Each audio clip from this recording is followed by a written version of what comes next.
Hi, and welcome. Today I want to talk to you about your R2 project. First, let me apologize. The original assignment sheet I had posted was from my summer school classes, so obviously all the due dates and the topics were incorrect. I've just posted a new one, plus we've pushed back the due dates for both the rough draft and the outline. The topics are a little bit different. They're similar, but they're a little bit different. I think that they're better defined. I think you'll have an easier time finding good, solid published research out there. But if you've already made some progress on your original topic from that first assignment sheet and you want to keep going with that, that's fine. Just let me know. Be sure to remind me that this came from the original assignment sheet. But I've taken that one down, and you should be able to see the new one. It's under the assignments called. It's under the tab called Assignments.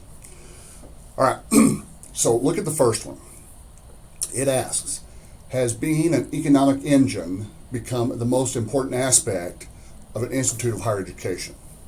Well, let's define our terms. An institution of higher education is all the colleges and universities in America. Now, not really private colleges like LCU or Wayland Baptist, but mostly community colleges and universities like Texas Tech. Used to, we thought of colleges as a place where students went to learn. Universities were often seen as a place where new knowledge was created, where new things were invented, new ideas were produced, new techniques, new materials, just the whole creation of new knowledge. But here lately, experts have been looking at the real role of a college or university in a community or a town, and they've kind of realized that, hey, these things are powerful economic engines. They are job creators. They are movers of the economy. And so if you choose to tackle this topic, you'll probably want to begin by defining what an institution is, what a college university is, by defining what an economic engine is, and then just give some examples. How does Texas Tech affect the Lubbock economy? How does Harvard affect the economy of its town? How does any university or college affect the jobs, the wages, the types of jobs, and not just like faculty jobs or administration jobs or janitorial jobs, but think about like outlying restaurants and fast food, think about service industry, think about construction jobs. It's just amazing the type of jobs and the type of economic impetus a college can provide to a community. The next question asks, what produces sapience in the human brain? You may be more familiar with the term sentience or self-awareness. Sentience apparently just means thinking. Sapience really means self-awareness. Philosophers for a long time have realized that human beings are self-aware. Animals are not.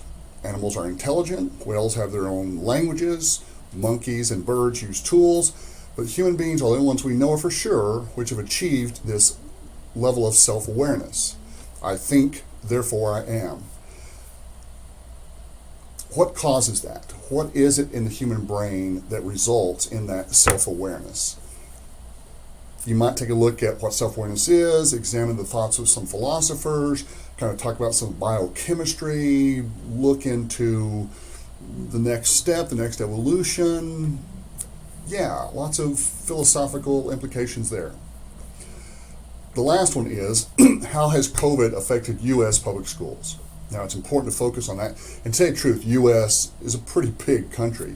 So if you want to focus just on Texas, or Texas versus New Mexico, or Texas versus Wisconsin, that would be a good focus. A lot of these you have to focus in. But yeah, you might look at things like technology, or mental health, or appreciation for teachers. Don't go too broad here.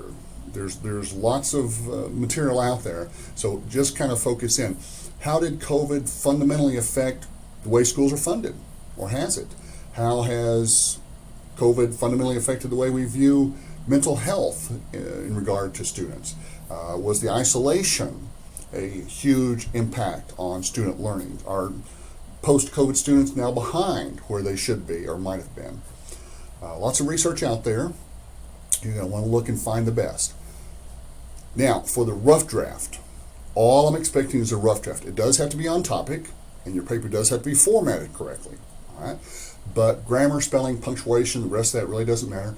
I'm just looking for a minimum of 2,000 words in general about your topic. And largely, I'm hoping it's going to be your ideas, what you think, what you feel. You can ask your parents, your friends, coworkers, kind of get some input there. And if you want to, you can do some research. A quick Wikipedia search or a quick Google search wouldn't hurt. But if you do use someone else's words or ideas, be sure to cite those. And don't forget, of course, all semester we're using MLA, which does not use endnotes or footnotes. We use in-text citations with a works cited page. You're probably going to want to keep track of any research you find, even during the rough draft, because you might be able to use some of that. Now, probably you won't. When you move from the outline into the final draft phase, you'll probably be doing a different type of research, an academic, scholarly type research, and you won't use sources like Wikipedia or anything like that. So you could use some of these, but you probably won't. Okay. I do plan to make lots of comments, make some suggestions on how you gear your paper, maybe focus in, maybe look at just one or two things. What often happens on these rough drafts is a student will just use a shotgun approach and say colleges for economic engines and just kind of list lots and lots of ideas, and then I'll make a comment, great start. Why not focus in on just the construction jobs, or why not focus in on just the long-lasting jobs, or why not look at what the research says about the importance of being an economic engine. Okay? So looking forward to see what you come up with, and if you have any questions, be sure to send me a new email at jfly@southplainscollege.edu. We'll talk later.